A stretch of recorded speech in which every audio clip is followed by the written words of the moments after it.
Hello everyone. We will continue the topic selection screen, and in the previous videos we finished with parameters. Now we will start with select options.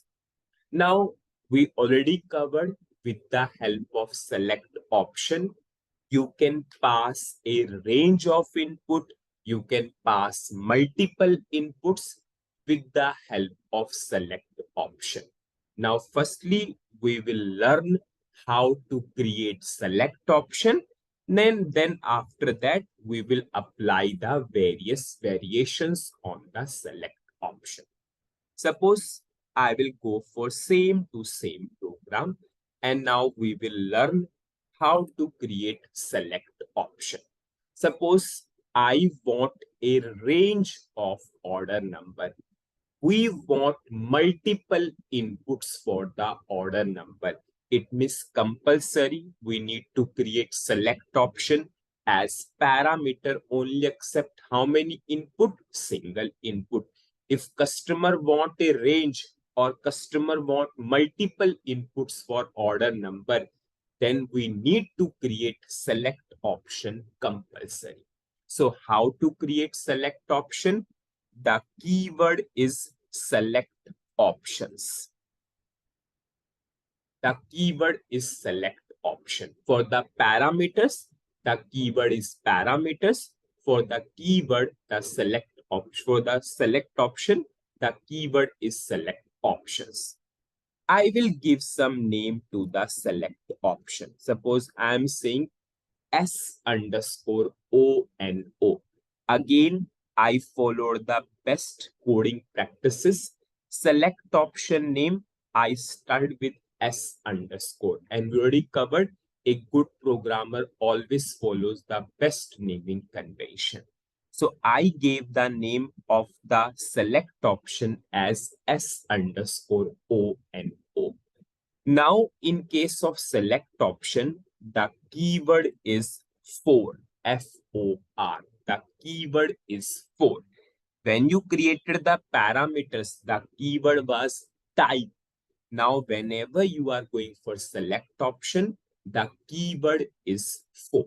Suppose I am writing S underscore O-N-O for, I am writing LV underscore O-N-O. And I'm putting dot. Dot means the line has been ended. Now, maximum people will ask at that point of time, what is this LV underscore ONO? So I followed the best practices. So it means LV is a local variable for order number. I am using LV underscore ONO, but have I declared? I have not declared this particular thing. So can I declare this particular variable? Yes, I will declare. You all know how to declare a variable using which keyword? Data. I am writing LV underscore ONO. I am writing type. Now you all know what is the best way to declare a particular variable. We need to refer the data element. So I will simply copy the data element of the order number. I will check the syntax and I will activate up to this level. We will understand this process fully, how our select option is. We want a select option for order number. Means why we are going for select option for order number? Because we want multiple input. We want a range of order number. So what we did, we used the keyword select option. We gave some name to the select option. For is the keyword, and I passed some variable, but I need to declare that variable. Now, how it will work? See, this variable is of this type. What is this? This is a data element. This data element has a domain. Domain of what? Numeric 10. It means this particular variable is of what? Is this particular variable is numeric type. It has a length of 10. You all know this is data object, this is data type. So LV underscore ONO is numeric type. It has a length of 10. LV underscore ONO is numeric type. It has a length of 10. This select option is for this particular variable. This variable is of which type? Numeric 10 and length. This particular variable is of which type? Numeric type 10, numeric and length of 10. It means this select option is of which type? Numeric type, and it has a length. So this is the way to declare a select option. We are going for indirect declaration. Indirect declaration means firstly we declare one variable. What is the type of that variable? Numeric, and the length is 10. Then we use that variable to declare the select option. This variable numeric 10. This variable we are using for the select option. It means this select option is of which type? It is numeric type and length of 10. Most important part to declare the select option. Now, we all know whenever I will run the program, have you seen this select option is in the range? We can give range. We can give range and we can give multiple values also. But end user, customer will never understand S underscore ONO. So yes, we need to provide the selection text. So I will go to back button, go to text element selection text. Now, S underscore ONO, I will simply choose the dictionary reference. I will activate. And have you seen order number came automatically? And from where it came? It came from the data element itself. Because if you see LV underscore ONO is of which particular type, we are using this data element. This data element has a domain. This data element, but the field label of the data element order number.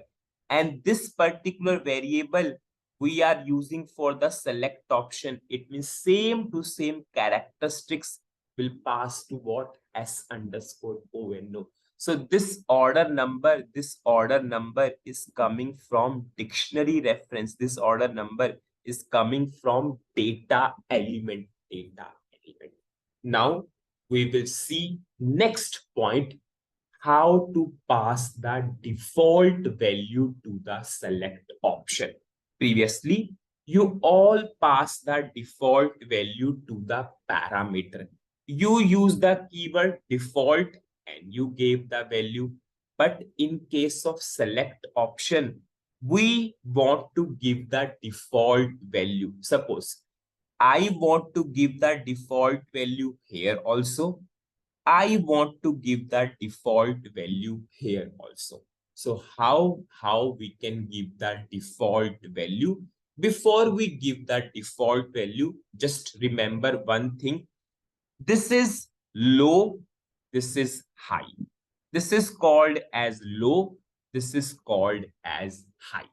So how I can give a default value to the select option? I will use the keyword default. And how I will write? 1, 2, TO2, I am writing 5. So it means this 1 will go to which particular thing? Low. This 5 will go to which particular thing? High. So this is the way how you can give a default value. I will activate. Now, whenever I will run this, you can see 1 is coming and you can see 5 is coming. This is called as low. This is called as high.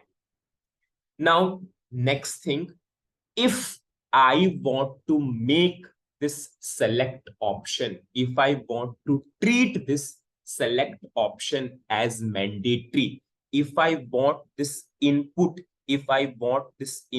to be mandatory, we all know we need to use the same to same keyword, which we used in case of parameter, the keyword is obligatory. Suppose I'm commenting this part so that you can understand fully. Suppose I will comment this obligatory for the parameter so that you can understand the error is coming for the select option, not for the parameter. Suppose I am using the keyword obligatory. So this particular select option will treat as mandatory. This input field will treat as mandatory. I will go to execute. Now, whenever I will click on to execute button, see, I am not giving the input for this. Whenever I will click on to execute, you can see the error is coming, fill in all required field. So you can make a parameter or select option as mandatory. You need to only use the keyword obligatory. Now, next thing we will go. Now I'm simply executing the program. Now what customer is saying, yes, I'm getting a select option, I'm getting a range, okay. But I do not want this multiple selection button. What customer is saying, he want low, he want high, but he do not want this multiple selection button. So we can make or we can hide this multiple selection button. To hide this multiple selection button, the keyword is no extension. No extension. Whenever you will use the word no extension, the multiple selection button will not be visible. If I will execute, you can see multiple selection button is not there. Now suppose we'll go for next scenario. What customer is saying, now he do not require this high also. He only require this low. Or suppose customer is saying he require low, multiple selection, but he do not require this high. He do not require this high interval. So what I will do, I will simply use the word no intervals. Now I will simply activate the program. Now you can see the high range is not visible, If you see, high button is also not visible, multiple selection button is also not visible. These all are the real project requirements. Customer asks for all these things. Suppose customer is saying he only want low and he want the multiple selection. High is not required. So in that case, we will simply go for what? We'll write no intervals because customer do not require this high button. Customer require low and multiple selection. So I removed no extension. Now you can see low is there, multiple selection is there, but high button is not there. So these all are the variations which we can use in case of select option. So what we studied in this particular video, we studied select option, how to declare select option, and after that we studied the various variations of select option. Now, whenever you want to go for select option, the keyword is select option. You need to give some name to the select option. Then the keyword is for, and you need to pass some variable. Now you need to declare that variable. I declare that variable using the reference of data element. Now, how this select option is, it is an indirect declaration. This variable is referring to this. Now, this variable we are using for the select option. This variable now numeric 10. Numeric 10 variable we are using for select option. It means this select option is of which type? It is numeric type, length of 10. Then after that, we use the various variations. If you want to give the default value, before that we covered, this is called as, suppose I will remove this no interval also. Whenever you have a select option, this is called as low, this is called as high, and this is called as multiple selection. Whenever you want to give a default value to low and high, you have to use the keyword default. You can put 1 to 5. So 1 will go to low, 5 will go to high. Whenever you want to treat a select option as mandatory, same to same, you need to use the keyword obligatory. If you do not want multiple selection button, you need to use the keyword no extension. So whenever I will run, you can see multiple selection button is not there. If you do not want high, if you do not want to go for range, you need to use the keyword no intervals. With the help of no intervals, you can remove the high range, you can remove the high button so that customer cannot go for range. So this is the summary of the video. In the next video, we will continue or we will proceed further. That's it in this video. Thank you.